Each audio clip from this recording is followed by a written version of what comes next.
o'quvchilar, bugungi mavzumizni mustahkamlash uchun qo'ziqorin metodidan foydalanib hozir topshiriqlar bajaramiz.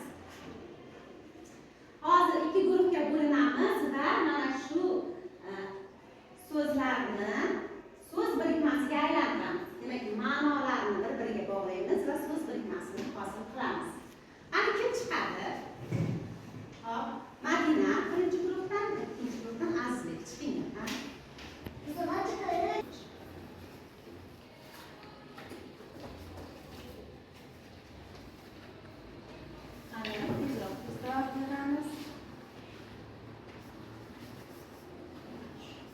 Talashmang.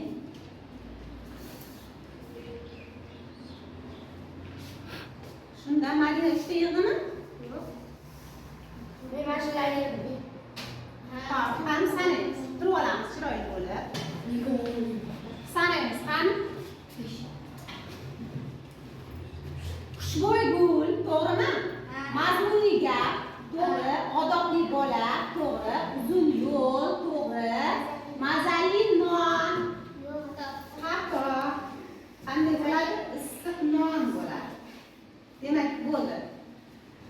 Madinani salqin havo, shirin qovun va mazali ovqat bo'lishi kerak. Madina 2 ta topdi, Azizlik 3 ta topdi. Olqishlab qo'yamizmi?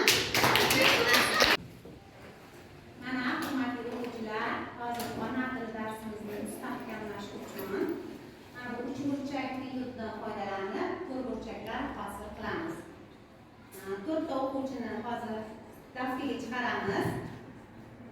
Qani kimlar chiqadi?